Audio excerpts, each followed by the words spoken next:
کہ کبھی کسی کو موٹیویٹ کرنا ہوتا ہے نا تو سب سے پہلے اس کو پازیٹیو چیزیں بتانی چاہیے کہ دیکھو کہ تم کر سکتے ہو، تم پہلے بھی کرتے تھے، تم اپنے آباء اجداد کو دیکھو، جیسے موسیٰ علیہ السلام نے کہا کہ کتنی اللہ سبحانہ تعالیٰ نے ان پہ رحمتیں کی تھی، کیسے اللہ سبحانہ تعالیٰ نے اس کو تمام جہانوں پہ فضیلت دی تھی، اللہ سبحانہ تعالیٰ کے تمام نبی تمہارے اندر آئے تھے، آج بھی جب تم ہمت کرو گے، آج بھی تم اللہ سبحانہ تعالیٰ کے احکامات کو مانو گے تو کامیابی آج بھی تمہیں ہی ملے گی۔ اب یہاں پہ سب سے پہلے جو یہ بات ہے کہ اذکروا نعمت اللہ، کہ یاد کرو اللہ سبحانہ تعالیٰ کی وہ تمام نعمتیں جو اللہ نے تم پہ کی تھی، جب جعل بنایا فیکم تم میں انبیاء نبیوں کو، وجعلکم اور اس نے بنایا تمہیں ملوکن بادشاہ، وآتاکم اور دیا اس نے تمہیں ما لم یؤتی احدا جو کسی اور کو نہیں دیا تھا۔ تو یہ ایکچولی جو موسیٰ علیہ السلام ہے ان کی ہمت بڑھا رہے ہیں من العالمین تمام جہانوں پر، کہ ان میں واپس وہ جوش اور وہ جذبہ آ جائے جس کی وجہ سے وہ آگے جا کے وادی مقدس میں انہوں نے جو فتح کرنا تھا، فلسطین میں جانا تھا انہوں نے، اور وہاں پہ جا کے جو جنگ ہونی تھی اس سے پہلے ان کو تیاری کر رہے تھے۔ اب ہوا کیا تھا کہ جو ہم نے پہلے واقعہ پڑھا تھا کہ وہ جو 12 نقیب تھے نا ان کو بھیجا تھا، اور ان میں سے صرف 2 لوگ تھے جنہوں نے موسیٰ علیہ السلام کو جب بتایا تھا تو انہوں نے لوگوں کو نہیں بتایا، کیونکہ انہوں نے کہا تھا کہ دیکھو تم یہ بات لوگوں کو نہ بتانا کہ وہاں پہ اتنے بہادر لوگ ہیں، اتنے بڑے، اور ان کے جسامت ایسے تھی تو لوگ ڈر جائیں گے۔ لیکن باقی جو لوگ تھے انہوں نے بتا دیا تھا، جس کی وجہ سے یہ ڈر بھی گئے تھے۔ اب کیا ہوا کہ یہ کیا کہتے ہیں کہ یا قومی، اب موسیٰ علیہ السلام ان کو کہتے ہیں اے میری قوم ادخلوا، داخل ہو جو ارض المقدسۃ، ارض مقدس میں جو کہ فلسطین ہے، التی وہ جو کاتبہ لکھ دی اللہ نے لکم تمہارے لیے۔ اب دیکھیں یہ کوئی چھوٹی بات تھی، نبی وقت کا ان کو یہ بشارت دے رہا ہے کہ دیکھو یہ ارض مقدس جو ہے یہ تمہاری قسمت میں لکھ دی گئی ہے، تم جب وہاں پہ جاؤ گے، تم جنگ کرو گے، تم بس انٹر ہو گے، اللہ سبحانہ تعالیٰ تمہیں آزادی دے، اللہ سبحانہ تعالیٰ تمہیں کامیابی دے دیں گے۔ اب اتنی بڑی بشارت کے باوجود بھی آپ دیکھیے کہ ان کا کیا حال تھا کہ وَلَا تَرْتَدُّوا،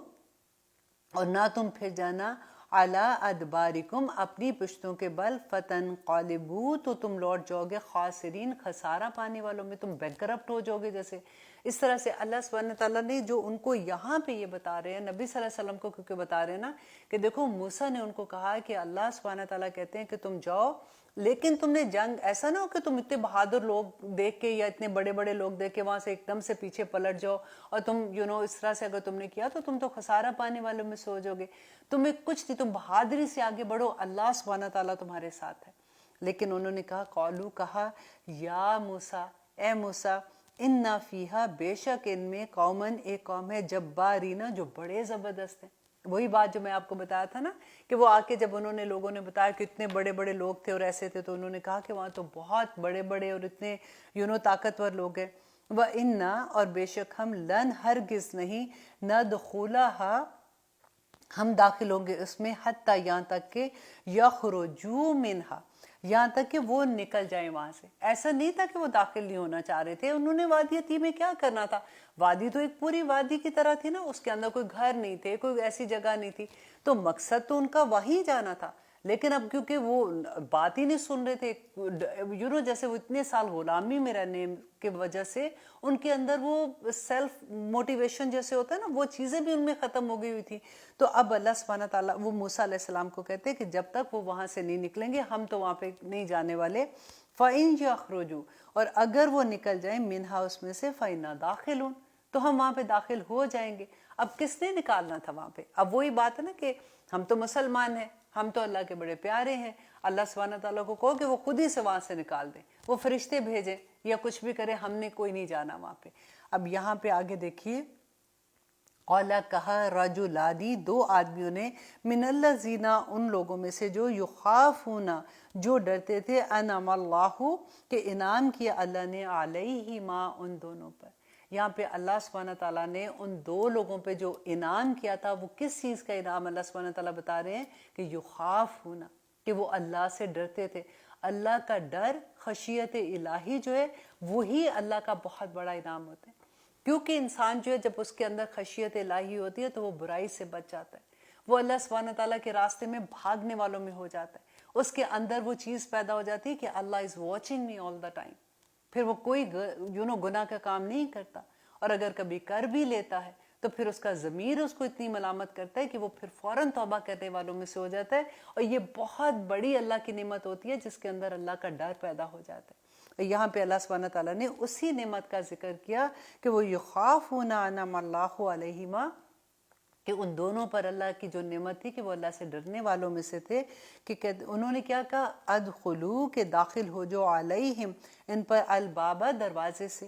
فَإِذَا دَخَلْتُمُوهُ، جب تم ادھر داخل ہو جاؤ گے، فَإِنَّكُمْ غَالِبُونَ، تو تم ہر صورت غالب آ جاؤ گے، کیونکہ اللہ کا وعدہ ہے کہ اللہ تمہارے ساتھ ہے۔ اس سے بڑا وعدہ کیا ہو سکتا ہے کہ اللہ سبحانہ تعالیٰ کہتے ہیں کہ تمہارے لیے وہ فتح لکھ دی گئی ہے، تم چلو تو صحیح، تم اسباب تو یوز کرو۔ تو جب اگر اسباب نہیں یوز کرو گے، بیٹھے رہو گے، تو کامیابی تو نہیں ملے گی، تو جانا تو ادھر ہی ہے۔ تو اب آگے دیکھیے کیا کریں، وَعَلَى اللَّهِ فَتَوَكَّلُوا، بس اللہ پر ہی توکل کرنی چاہیے، ان کنتم مومنین، کہ اگر تم مومن ہو، کہ مومن جو ہے اس کو صرف اللہ پہ توکل کرنی چاہیے۔ اللہ پہ جو توکل کرتے ہیں ان کے سارے کام سیدھے ہو جاتے ہیں۔ دیکھیے جب انسان کو یہ یقین ہو جائے نا کہ میرے ساتھ جو اچھائی ہو رہی ہے وہ اللہ کی رضا ہے، اور جو میرے اوپر مشکل وقت آ رہا ہے وہ بھی اللہ کی رضا ہے۔ مومن کی کہتے ہیں نا، مومن کی تو عید ہی عید ہے۔ اگر اس کو کوئی غم آتا ہے تو وہ صبر کرتا ہے اور اللہ سبحانہ تعالیٰ کو منا لیتا ہے، اور اللہ سبحانہ تعالیٰ کہتے ہیں کہ جو صبر کرنے والے ہیں کہ وہ اللہ سبحانہ تعالیٰ اس کے ساتھ آ جاتے ہیں، اور اگر اس پہ کوئی خوشی کا وقت آتا ہے تو وہ اللہ سبحانہ تعالیٰ کا شکر ادا کرتا ہے، اور شکر ادا کر کے اللہ سبحانہ تعالیٰ کا فیورٹ بندہ بن جاتا ہے، اور پھر اس کو جنتیں مل جاتی ہیں۔ تو دونوں طرح سے اگر غم ملتا ہے وہ بھی اللہ کی مرضی، اور اگر خوشی ملتی ہے تو وہ بھی میرے اللہ کا انعام۔ تو جب دونوں چیزوں میں اللہ پر توکل کرتا ہے نا تو پھر ڈپریشن نہیں ہوتا، پھر زندگی سے ساری مشکلیں ختم ہو جاتی ہیں، پھر ہر چیز مومن کو یہ لگتا ہے کہ میرے رب کا انعام ہے۔ غم بھی ملا، دیکھیں صحابہ کی زندگی کو اگر آپ پڑھتے ہیں نا تو کئی دفعہ ایسا ہوتا تھا کہ کچھ دن اگر ان کے اوپر کوئی مشکل وقت نہیں آتا تھا تو ان کو غم لگ جاتا تھا کہ کیا اللہ سبحانہ تعالیٰ کو ہم سے کوئی ناراض ہے، ایسا تو نہیں ہے کہ کیونکہ آزمائش کا وقت آتا ہے نا تو یہ بڑا خوبصورت وقت ہوتا ہے جس وقت ایک مومن کو صبر کا مزہ لگ جاتا ہے، بڑا خوبصورت وقت ہوتا ہے، اور اس وقت وہ مومن جو ہے نا وہ ڈھونڈتا ہے وہ وقت کو کہ اس وقت میں اس کو کیش کروں ان چیزوں کے لیے کہ میں اپنے رب کو منا لوں۔ سبحان اللہ، اللہ سبحانہ تعالیٰ ہمیں بھی ایسا کر دے کہ ہم مومنوں کی اس لیول پہ آ جائیں کہ ہم صبر بھی کریں تو اس کو بھی انجوائے کریں، اور اگر شکر کریں تو ہم اس کو بھی انجوائے کریں انشاءاللہ۔ اب دیکھیے آگے اللہ سبحانہ تعالیٰ کہتے ہیں، قالو، کہا، یا موسیٰ، اے موسیٰ، انا، بے شک ہم، لن ندخلہا،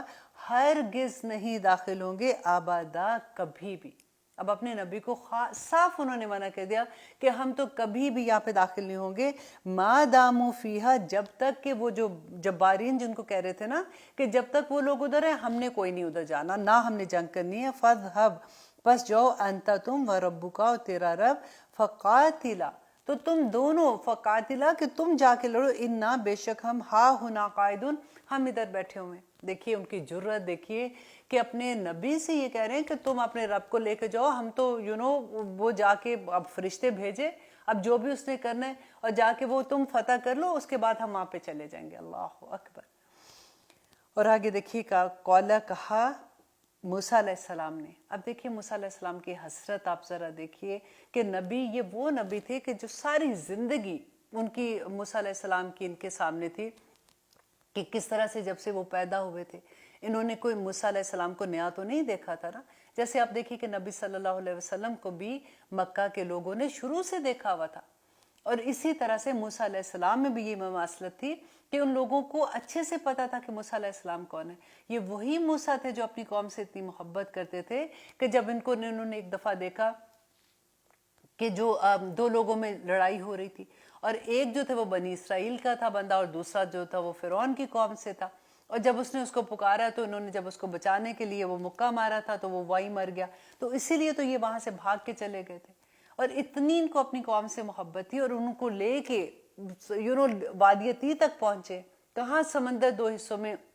بٹ گیا، لیکن ان کی قوم نے ان کی نہیں مانی پھر بھی، اور اب وہ بالکل جیسے کہتے ہیں نا کہ اتنے معجزے دیکھنے کے باوجود بھی جب وہ نہیں مان رہے تھے تو اب کہہ رہے ہیں قالا کہا موسیٰ علیہ السلام نے ربی اے میرے رب انی بے شک میں لا املکو نہیں ہوں میں مالک الا مگر نفسی لیکن میں اپنے نفس کا مالک ہوں واخی اور اپنے بھائی کے نفس کا کہ اللہ میری جان حاضر ہے اور میرے بھائی کی جان حاضر ہے میں اب ان کی کوئی ذمہ داری نہیں دیتا کیونکہ وہ نبی تھے نا ان کو تو اللہ سبحانہ تعالیٰ نے یہ جواب دیا ہوا تھا انہوں نے ہدایت تو ان کو دینی تھی ان کو پیغام دینا تھا ان کی کیونکہ اب بالکل یہ سینٹنس ایسا ہی ہے کہ جیسے انہوں نے استعفیٰ دے دیا کہ یا رب العالمین مجھ سے اب یہ قوم جو ہے یہ بہت خراب ہے میں نے اب ان کا یہ کام نہیں میرے سے ہو سکتا میں مجھ سے جو کام کرانا ہے یا میرے بھائی سے کرانا ہے وہ کرا لیں اب دیکھیے کہ یہاں پہ موسیٰ علیہ السلام اللہ سبحانہ تعالیٰ سے بیسیکلی شکایت کر رہے ہیں اتنی حسرت نظر آتی ہے کیونکہ اب دیکھیے موسیٰ علیہ السلام کی پوری زندگی ان کے سامنے تھی کتنی محبت کرتے تھے اپنی قوم سے کیسے ان کو آزادی دلوا کے لے کے آتے ہیں وادی یتیم میں اور یہاں پہ آ کے جب وہ قوم ان کی بات نہیں مانتی ہے تو پھر اللہ سبحانہ تعالیٰ سے بیسیکلی اگر آپ آسان ورڈ میں دیکھیے تو استعفیٰ پیش کریں کہ یا رب العالمین یہ قوم میری بات نہیں سنتی میں اپنی قسم کھا سکتا ہوں میں اپنے بھائی کی قسم کھاتا ہوں لیکن یہ لوگ میری بات نہیں مان رہے ہیں ففروق پس جدائی ڈال دے بیننا درمیان ہمارے و بینا اور درمیان القوم الفاسقین کے فاسق قوم کے فاسق کون ہوتی ہے جو نافرمان قوم ہوتی ہے جو فرما بردار نہیں ہوتی ہے تو یہ اس قوم میں اللہ سبحانہ تعالیٰ ہم میں جدائی تو ڈال دے قائلہ کہا کس نے کہا اللہ سبحانہ تعالیٰ نے فَإِنَّهَا کہ بے شک وہ محرمتن علیہم حرام کر دی گئی ان پر 40 سنتا 40 سال تک اب دیکھیے یہ ان کی سزا ہے اب یہی زمین جس پہ پہلے اللہ سبحانہ تعالیٰ کب وعدہ تھا کہ وہ تمہارے لیے لکھ دی گئی ہے وہ انعام کر دی گئی ہے اب وہی زمین کے بارے میں یہاں پہ اللہ سبحانہ تعالیٰ کہتے ہیں کہ وہ حرام کر دی گئی کیوں کہا گیا ان کے اپنے عمل کی وجہ سے وہ جو ایک حلال چیز تھی جس پہ انہوں نے جانا تھا اور ان کو انعام مل جانا تھا انہی کے اپنے کارکردگی کی وجہ سے ان کے اپنے عمل کی وجہ سے وہ اللہ سبحانہ تعالیٰ نے حرام کر دی تو اب کیا ہوا تھا کہ 40 سال تک اب دیکھیے ایک وادی ایک کھلی وادی بیسیکلی ان کے لیے ایک جیل بن گئی تھی وہ صبح کے ٹائم پہ نکلتے تھے اور پھرتے تھے کیونکہ جانا تو تھا ان کو واپس اپنی فلسطین ہی پہنچنا تھا نا اب شروع میں جب انہوں نے انکار کیا اس کے بعد باقی آپ دیکھیے کہ کچھ لوگ بعد میں جیسے کچھ سالوں کے بعد پھر سے انہوں نے کوشش کی کہ ہم نکلیں یہاں سے اور یہ نکلتے تھے اور پھر کے واپس اسی جگہ پہ شام کو آ جاتے تھے یہ ان کی سزا تھی 40 سال تک وہ اس وادی میں رہے حضرت موسیٰ علیہ السلام اور ان کے بھائی کی وفات بھی اسی 40 سال میں ہوئی تھی اور پھر وہ جو یوشع بن نون تھے ان کی کارکردگی میں ان کی سرکردگی میں بیسیکلی یہ جو نئی نسل وہاں پہ پیدا ہوئی وہ تھوڑی بہادر بھی نسل تھی کیونکہ پہلی نسل تو غلامی میں اتنی پھنسی ہوئی تھی نا تو ان کے مائنڈ بھی ویسے تھے ڈرے ہوئے تھے اور وہ کام کچھ کرنا نہیں چاہتے تھے کہ بس آسانی سے ہمیں مل جائے آخر ہم مسلمان ہیں اللہ سبحانہ تعالیٰ ہمیں کسی طرح سے خود ہی سے فتح دے دے گا آج بھی ہم یہی سوچتے ہیں نا تو اللہ سبحانہ تعالیٰ یہاں پہ یہی بتا رہے ہیں کہ اسباب یوز کرنے پڑیں گے تمہیں نکلنا پڑے گا جا کے تم ایک دفعہ جنگ کرو گے اللہ سبحانہ تعالیٰ مومنوں کے ساتھ ہوں گے ہر صورت میں لیکن تمہیں ہمت تو تمہیں کرنی پڑے گی نا تو یہاں پہ 40 سال تک وہ اسی وادی میں پھرتے رہے تو اللہ سبحانہ تعالیٰ موسیٰ علیہ السلام کو کہتے ہیں فلا تأسا پس نہ تو افسوس کر علی القوم الفاسقین اس فاسق قوم پر اس نافرمان قوم پر تو غم نہ کر وَاتْلُ عَلَيْهِمْ اب دیکھیے آیت نمبر 27 اب یہاں پہ ایک اور قصہ شروع ہو رہا ہے اور وہ قصہ ہے آدم علیہ السلام کے 2 بیٹوں کا اور یہاں پہ اللہ سبحانہ تعالیٰ نبی صلی اللہ علیہ وسلم کو پھر سے یہ بتا رہے ہیں کہ دیکھو اہل کتاب نے جو تم پہ نہیں ایمان لا رہے تمہاری بات نہیں سن رہے ایسا نہیں ہے کہ ان کو نہیں پتا وہ آپ صلی اللہ علیہ وسلم کو یوں پہچانتے تھے جیسے اپنے بیٹوں کو پہچانتے ہیں ہمیں یہ کیسے پتا ہے کیونکہ اللہ سبحانہ تعالیٰ نے قرآن میں لکھ دیا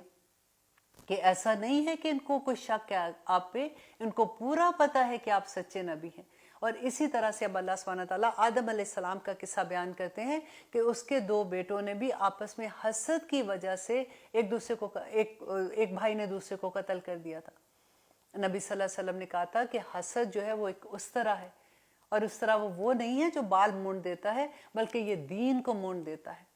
اور کسی دل میں جس میں حسد ہوگا وہاں پہ اللہ سبحانہ تعالیٰ کی محبت ہو ہی نہیں سکتی ہے یہی حسد ہے جو آخر میں جا کے جو نظر میں بدلتا ہے، اور انسان پھر نبی صلی اللہ علیہ وسلم نے کیا کہا تھا نظر کے بارے میں، کہ انسان کو قبر تک اور اونٹ کو ہانڈی تک لے جاتی ہے۔ اللہ اکبر۔ یہ پھر سے میں ریپیٹ کرتی ہوں، کیونکہ بہت سے لوگ ہوتے ہیں وہ سمجھتے کہ کوئی نہیں، نظر کچھ بھی نہیں ہے، ایسے نہیں ہوتا۔ اب دیکھیے کہ کیا ہوتا ہے، آپ ذرا اپنی فیس بک آج چیک کر کے دیکھیے گا، جب ہم پوسٹ کرتے ہیں نا کوئی چیز، پھر ہمیں ڈر نہیں یہ لگتا، ہم ایسے ایسی ایسی پکچرز پوسٹ کر دیتے۔ آپ کبھی سوچے تو صحیح نا کہ جب آپ نے کوئی ایسی پکچر ہم لگاتے ہیں کہ گھر میں بڑی خوشحالی ہے، بچے بھی خوش ہیں، ہسبینڈ خوش ہے، وہاں کھانا کھا رہے ہیں، ادھر بیٹھے یہ کر رہے ہیں۔ اب کسی کے گھر میں اتنا ان کے بچے نافرمان ہے، یا اس کا ہسبینڈ کی اس کے ساتھ انڈرسٹینڈنگ نہیں ہو رہی ہے، وہ بچی پریشان حال بیٹھی ہوئی ہے۔ اب اگر کوئی ایسا بندہ ہوتا ہے، کئی دفعہ ایسا بھی ہوتا ہے کہ اس کی حسد ہوتا ہے کہ دیکھو اس کو دیکھو ذرا،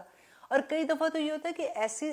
ایکچولی وہ ریئل پکچرز بھی نہیں ہوتی ہیں، سارا وقت تو ایسی سچویشن نہیں ہوتی ہے، وہ جو ہم ایکسٹریم اچھی حالت ہوتی ہے اس میں ہم وہ پکچر پوسٹ کر دیتے ہیں، اور دوسروں کو یہ لگتا ہے کہ ان کے گھر میں تو سارا وقت ہی ایسی چیزیں ہوتی ہیں، پھر جب نظر لگتی ہے پھر ہمارے رونے نہیں بند ہوتے۔ آج انشاءاللہ آج کے پروگرام میں ہم پوری کوشش کریں گے کہ ہم حسد کو سمجھ سکیں، اور اس کے بعد ہم یہ دیکھیں کہ ہم نے اسے بچنا کیسے ہے۔ اب یہاں پہ جو آدم علیہ السلام کے 2 بیٹوں کا قصہ ہے، وہ تھوڑا سا پہلے میں آپ کو بتا دوں تاکہ پھر آپ آیا کے ساتھ ساتھ جب ہم جائیں گے تو آپ لوگ اس کو اچھے سے سمجھیں گے۔ آدم علیہ السلام کے زمانے میں کیا ہوتا تھا کہ شروع میں تو دنیا ابھی نئی نئی جیسے بن رہی تھی، اور جو پہلے حمل میں جیسے ٹوئنز پیدا ہوتے تھے، ایک لڑکا اور ایک لڑکی ہوتا تھا، اب دوسرے حمل میں بھی ایک لڑکا اور لڑکی ہوتا تھا، اور اس زمانے میں بہن بھائی اس طرح سے ان کی شادی ہوتی تھی، کیونکہ ایک حمل، لیکن ایک حمل کے بچوں کی نہیں ہوتی تھی۔ ایک حمل میں جو لڑکا ہوتا تھا اس کی دوسرے حمل کی لڑکی سے ہوتی تھی، اور جو دوسرے حمل کا لڑکا تھا اس کی پہلے حمل کی لڑکی سے شادی ہوتی تھی، تو اس طرح سے کراس شادی ہوا کرتی تھی۔ اب ہوا کیا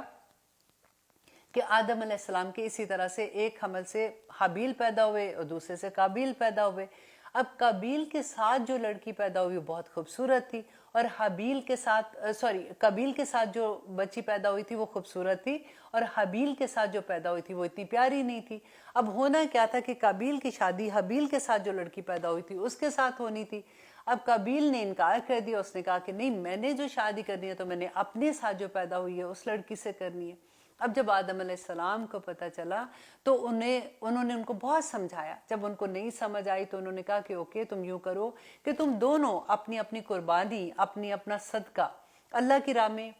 پیش کرو۔ اس زمانے میں کیا ہوتا تھا کہ جو صدقہ ہوتا تھا تو اللہ سبحانہ تعالیٰ کے اوپر سے آسمان سے ایک بجلی آتی تھی، آگ کی طرح کی کوئی چیز آتی تھی، اور وہ صدقہ جو قبول ہوتا تھا اس کو کھا جاتی تھی۔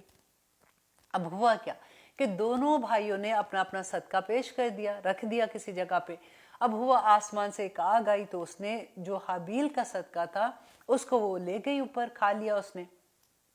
اب قابیل کو جب یہ پتا چلا تو اس کو غصہ آیا، اس کو اور حسد ہوا کہ اس کا یہ زیادہ، اس کا تو قبول ہو گیا۔ اب دیکھیے کہ اللہ سبحانہ تعالیٰ کا کتنا بڑا کرم ہے کہ آج ہم جب اپنے صدقات دیتے ہیں تو اللہ سبحانہ تعالیٰ نے اتنا پردہ ڈالا ہوا ہے کہ کسی کو نہیں پتا چلتا کہ یہ قبولیت ہوئی کہ نہیں ہوئی ہے۔ یہ ہم نے رشوت کے پیسوں سے صدقہ دیا، یا ہم نے کوئی سودی کاروبار کر کے کیا، یا کسی کا مال غصب کر کے کیا، یا کس حالت کے وہ پیسے تھے، اللہ سبحانہ تعالیٰ نے عزتیں قائم رکھی ہوئی۔ یہ کتنا بڑا انعام ہے۔ اس زمانے میں یہ ہوا کرتا تھا کہ جس کا صدقہ قبول ہوتا تھا تو پتہ چل جاتا تھا سارے لوگوں کو کہ یہ ٹھیک مال سے ہے اور اس کی بات ٹھیک نہیں ہے۔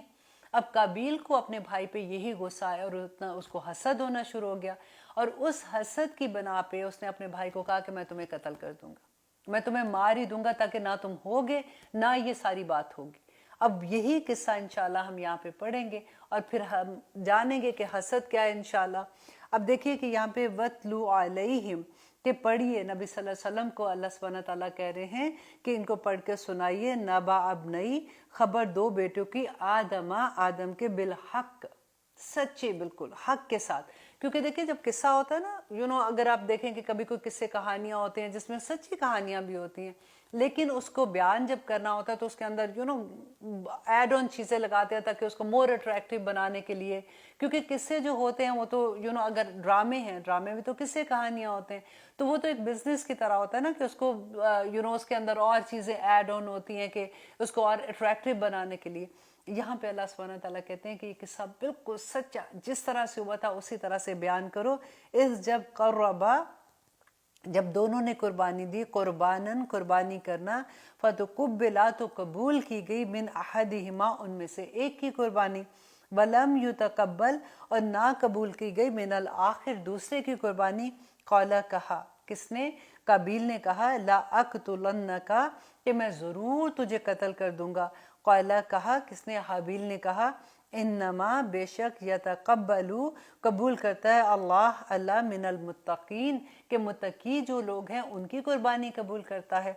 لئن بسطت البتہ اگر بڑھایا تو نے، یہ حابیل اپنے بھائی سے کہہ رہا ہے، الیہ یدک میری طرف ہاتھ اپنا، لا تقتلنی تاکہ تو مجھے قتل کر دے، ما انا تو نہیں میں، بباسط بڑھانے والا، یدیہ ہاتھ اپنا، الیک تیری طرف،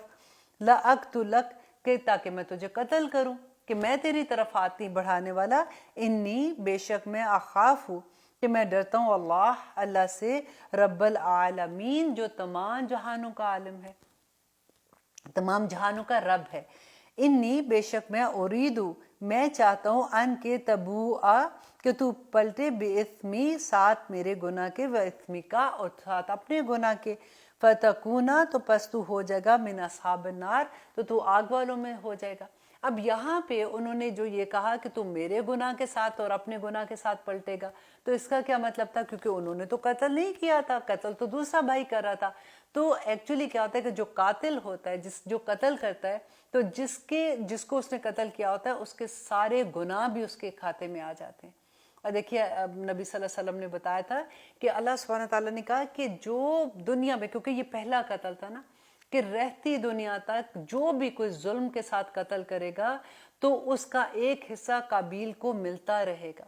اسی لیے کہتے ہیں کہ دین میں کوئی نئی چیز نہ پیدا کرو، کیونکہ کوئی بھی، اگر آپ گناہ کا کام کرتے ہو، اگر آپ نیکی کا کام کرتے ہو تو الحمدللہ، اگر آپ نیکی کا کوئی کام شروع کرتے ہو اور آپ کو دیکھ کے دوسرے لوگ بھی وہ کام کرتے ہیں تو سارا یہی تو صدقہ جاریہ ہوتا ہے نا، کہ وہ آپ کو اس کا ثواب ملتا رہے گا، ملتا رہے گا، جتنی نسلوں تک وہ نیکی چلتی رہے گی آپ کو اس کا ثواب ملتا رہے گا. لیکن اگر آپ نے کوئی گناہ کا کام کیا ہے،